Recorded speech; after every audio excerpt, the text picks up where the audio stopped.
Hey everyone, thanks all of you so much for coming. I'm really grateful to be able to present today. A little bit of context. A few weeks ago I reverse engineered the Ethereum's Stark Verifier and built a prover. And I generated a proof and submitted it to the Ethereum contracts. And today I'm really excited to be able to talk to you about that process and some of the challenges that I faced with that. So today I'd like to talk about that. I'd like to then talk about the role of Sandstorm, the name of the prover, afterwards, and then at the end just very briefly kind of talk about the future that I see for Sandstorm. Okay, so let's start with the reverse engineering. So before we get into the reverse engineering, I just want to give a little bit of context on the verifier. So on this slide, what we have here is this is a diagram from L2Beat, but it's basically like the contract architecture of Starknet on Ethereum. And there's two main parts to this. There's the sequencer, which manages the state, so it'll take the state from A to B. And there's also the prover and verifier, the Stark verifier, which will basically verify a Stark proof to make sure that it was a correct state transition. And what I focused on wasn't the state side of the things. I just focused on the verify and basically generating a Stark proof that would pass. But I didn't want to overcomplicate it, and I decided like I will leave the state out of it. So yeah, that's what's on this slide. I'm just coloring in blue, kind of like what I was focused on reverse engineering. Now I just want to give a bit of insight into that part, into the verifier part. So the verifier actually verifies a hard-coded program. And this is the bootloader program, and it's always the bootloader program. And this bootloader program is responsible for booting other programs. So like Starknet's a program, Immutable's a program, and it'll boot those, generate proofs of it, and then they all get recursively verified within bootloader, and then you just have one proof that you need to verify on Ethereum, which makes it a lot cheaper. But like I said before, like I didn't want to deal with any state, and if I wanted to do this approach, like I would have had to figure out how to do like take the previous state of Starknet and get the next state of Starknet, and I didn't want to do that. So what I ended up proving looked something like this. It's basically like the bootloader, but it doesn't run any programs. So it's kind of the equivalent of turning your computer on, getting to this screen here, and then like turning it back off. So it seems a little funny, but like it proves that you being able to prove this is like a proof. And to be honest, to get to the stage where you're actually proving sub-programs with the bootloader, it's more or less the same thing. So this was what my goal was, and this is what I was working on. Okay, so that's kind of the context we need for the verifier. And now I'd actually kind of like to get into the challenges that I faced with reverse engineering. And the first challenge was trying to figure out the constraints. The constraints are basically like with a Stark, the verifier is checking that this set of constraints hold over this gigantic table. And the way I like to think about it is this table is like a spreadsheet with millions of rows. And if you had no constraints at all, you could basically put whatever values you want in this spreadsheet and the verifier would pass. But the constraints are what enforce structure between the values in this spreadsheet.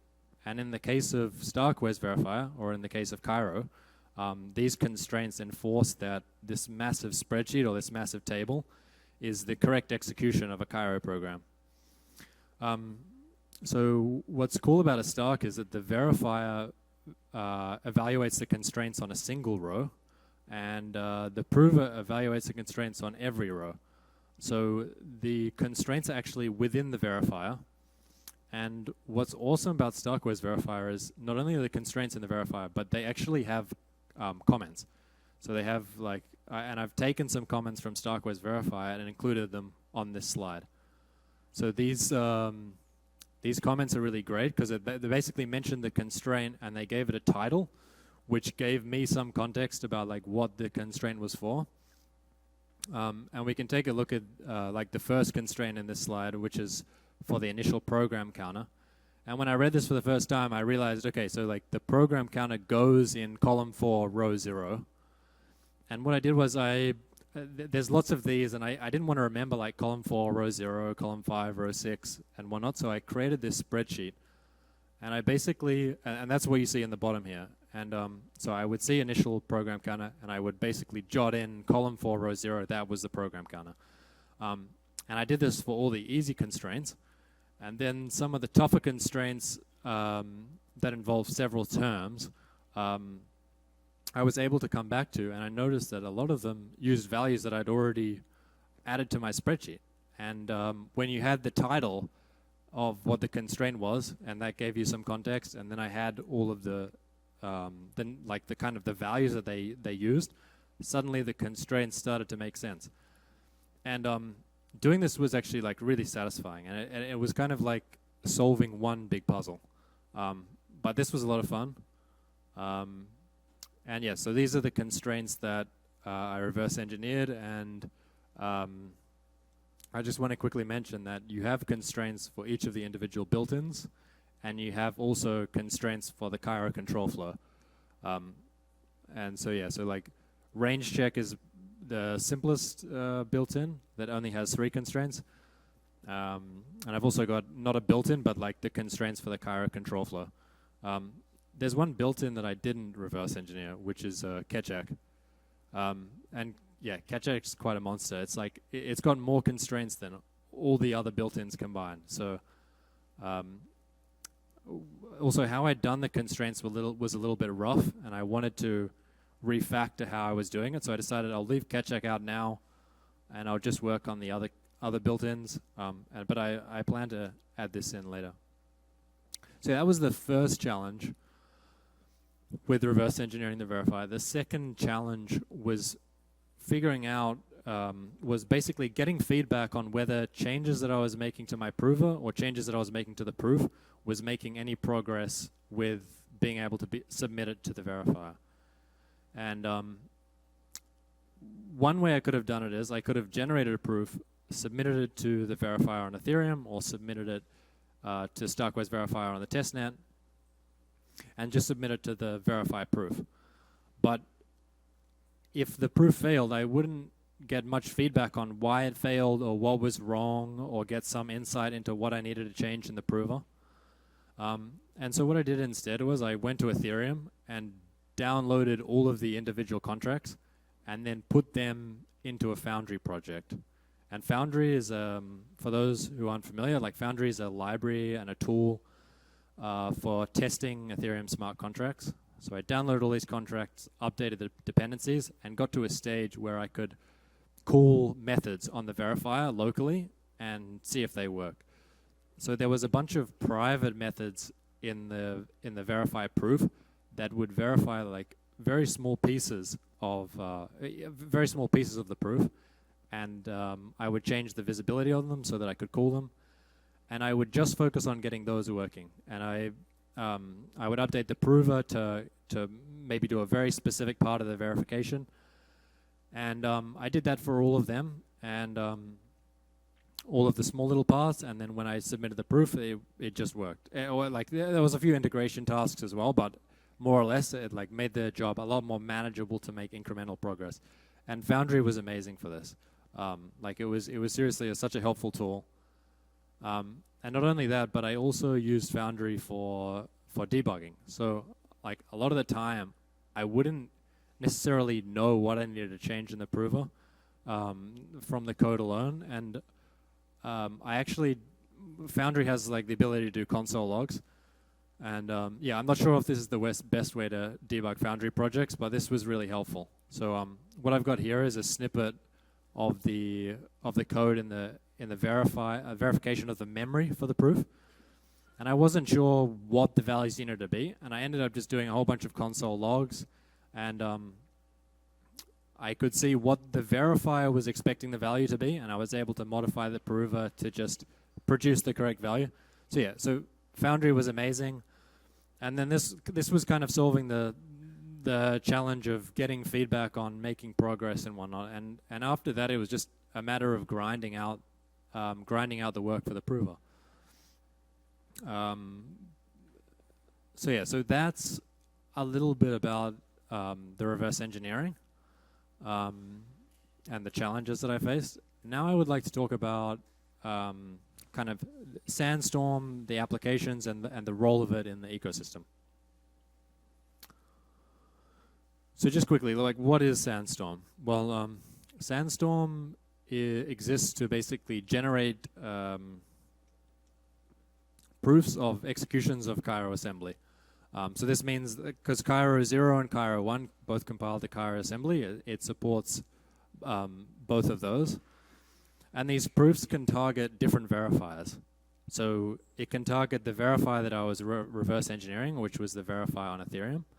And this would give you the ability to submit like a proof to Ethereum. But it also can target the Cairo verifier, which is very useful because when you can target a verifier written in Cairo, you can do recursive proving. So this is great to have.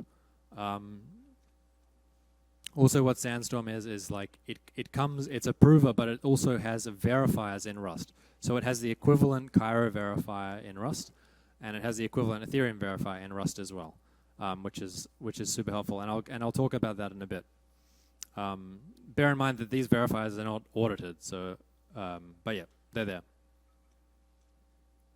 So we just heard a great talk from Kinneret about Stone, and a question you might all have is like, what now does Sandstorm offer? Does Sandstorm have to offer? And to that, I would say that I think Stone and Sandstorm are actually complementary to one another. So while Stone is and bear in mind, like, I haven't looked at the code, and I'm hearing about Stone like for the first time today as well. But I think Stone's obviously optimized for big workloads, generating proofs for the StarkWare Cairo verifier and for Ethereum and big jobs. And I think where Sandstorm can kind of find a niche is in being able to generate proofs for on the client side on consumer devices where there's a different set of things you want to optimize for. So when if you're designing a prover to generate client side proofs, you can afford to have maybe the prover run a little faster, and then verifications to be extremely cheap. So it'd be great to be able to develop a prover such that recursive verifications on Starknet were really cheap, for instance. And this is also where I think that it's been a good decision to use Rust for Sandstorm. So like, I've personally really enjoyed my experience writing Rust for the last little while. And I think it has the best tooling of any language that I've used. It has a very rich community of developers and libraries, and the Rust crypto community is great as well. And I just want to take this opportunity to acknowledge the libraries that Sandstorm, the great libraries that Sandstorm's built on, which is like ArcWorks, Rust Crypto, Ruined, CERD, Starknet RS, and Rayon. Like, these were so helpful for making the progress nice, the process nice and quick. Like, using the primitives from these libraries sped up the process immensely. I also want to mention some libraries that I haven't used directly, but have been a source of great inspiration, such as like the Winterfell libraries, OpenZKP, and also Plonky 3.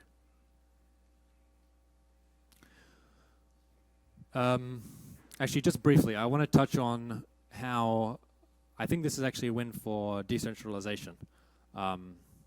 So I think having multiple implementations of something like a prover, while this isn't like super tangible, I think it adds to the decentralization of a system. For me, I think of something like Ethereum, and I think one of the things that, in my mind, makes it feel more decentralized is that there's multiple implementations of everything. I think this adds a lot of robustness to a blockchain or like to a network. And it gives you the sense that maybe if StarkWare was to cease to exist tomorrow, the community would be able to pick up the baton and keep things going. And I think this is something that, yeah, it's a gut feeling for me that makes Ethereum feel so decentralized and so great. And I think, to me, I think this is a win for decentralization. Quickly, I just want to touch on some of the applications of Sandstorm and how you might want to think about using it. So with Sandstorm, you can target the Cairo verifier, so you can do recursion. I work on a project called ZeroSync, and the goal of ZeroSync is to create a Stark proof to basically sync a Bitcoin full node. And we've been using, like the team and I have been using Sandstorm to generate proofs that target the Cairo verifier to generate a proof of the headers chain. And this is where having Sandstorm have the verifiers that you can compile to WebAssembly is like really handy, because we at ZeroSync we're always generating proofs, recursive proofs, but we also want to use the proofs of the headers chain in like web applications or any applications, but like in the web as well. And if you're using in a web application, you have to verify the proof to check that it's correct, and you don't want to have to ship Cairo with your web application and verify it there. So yeah, so what you're able to do is you're able to, right now, today, compile Sandstorm's verifier for WebAssembly and verify recursive proofs there. So like, having the WebAssembly verifier from Sandstorm is very helpful.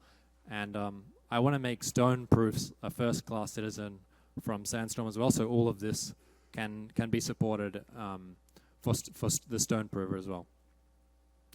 The other thing is like dispatching proof to the verifiers. So Sandstorm and Stone both create proofs, but there's another layer of parsing and dispatching that's required in order to like ingest the proof into either the StarkWare verifier or into the Cairo verifier. And this is something that Sandstorm can provide. So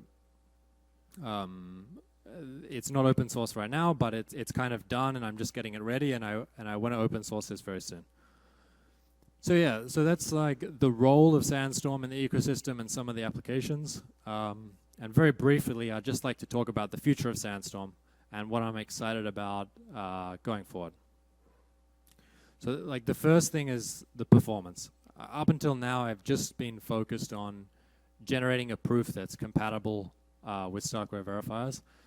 And to give you an idea of performance of right now of Sandstorm, it can generate a proof on my laptop, which is an M1 Mac, of 8 million Cairo steps in about 30 minutes, and this uses about a terabyte of RAM. So like, there's a lot of improvements to be made. And going forward, like performance will be a focus of mine, and I really want to make that amazing because so focus on that. And then also, the other thing that I think is interesting is going to be adding zero knowledge to the Cairo proofs, and that will allow safety on proving on private and secret data. I think this could be open up like a lot of really cool applications. So yeah, so those are a couple things I'm excited about the future. That's all I want to mention today, but I want to thank you, say thank you to StarkWare and Starknet for having me speak here today and supporting my work. And I want to thank all of you for coming to my talk today. And thank you very much. Yeah.